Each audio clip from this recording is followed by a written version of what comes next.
भारत में हर साल जनवरी महीने में मकर संक्रांति का त्यौहार बहुत ही धूमधाम से मनाया जाता है। आमतौर पर इस त्यौहार को पिछले कई सालों से 14 जनवरी के दिन ही मनाया जाता आ रहा है, जबकि साल 2012 से मकर संक्रांति की तिथि को लेकर कई उलझनें पैदा हो गई हैं। दरअसल 2012 से ही मकर संक्रांति 14 या फिर 15 जनवरी को मनाई जाती आ रही है। ऐसे में इस साल यानी कि साल 2019 को किस दिन इसे मनाया जाएगा, इस बात को लेकर कई लोग उलझन में हैं। अगर आप गूगल सर्च करोगे या फिर कुछ विशेष पंचांग को देखोगे तो उसमें इस साल 14 जनवरी को मकर संक्रांति बताई जा रही है, जबकि कुछ पंचांग में 15 जनवरी की मकर संक्रांति बताई गई है। ऐसे में आपकी उलझनें दूर करने के लिए हम आज आपको इस साल की मकर संक्रांति की सही तिथि बताने जा रहे हैं। आप भी इस दुविधा में होंगे कि इस साल मकर संक्रांति कब मनाई जाए, तो टेंशन बिल्कुल भी ना लें। हम आपको ज्योतिष के अनुसार इस साल मकर संक्रांति मनाने की सही तिथि और मुहूर्त बताने वाले हैं। दरअसल इस साल सूर्य का मकर राशि में प्रवेश 14 जनवरी की शाम 7:50 पर हो रहा है।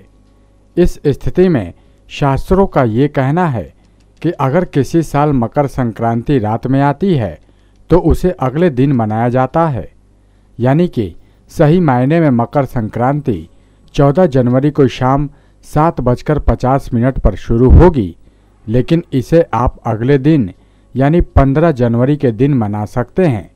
इसलिए इस साल अधिकतर लोग 15 जनवरी को ही मकर संक्रांति मनाएंगे। मकर संक्रांति में पुण्य काल में स्नान दान करने का भी बहुत ही महत्व होता है और ऐसा कहा जाता है कि संक्रांति के 6 घंटे पहले और बाद में पुण्य काल होता है। ऐसे में आप 14 जनवरी को दोपहर 1:26 से स्नान दान शुरू कर सकते हैं। सूर्य के उदया तिथि के नियम की माने तो ये स्नान दान अगले दिन यानी कि 15 जनवरी को ब्रह्म मुहूर्त में पूरे दिन किया जा सकता है। आपको बताते चलें कि सूर्य 14 जनवरी यानी सोमवार की शाम मकर राशि में प्रवेश कर रहे हैं, इसलिए इसे ध्वांशे संक्रांति भी कहा जाएगा।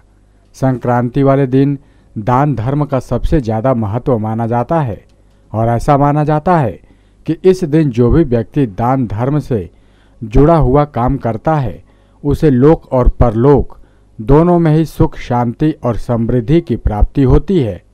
इस दिन आप कई तरह की चीज़ें दान स्वरूप में दे सकते हैं।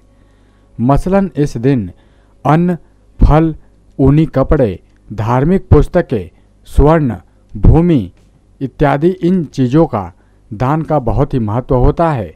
मकर संक्रांति वाले दिन घर में तिल के व्यंजन बनाए जाते हैं।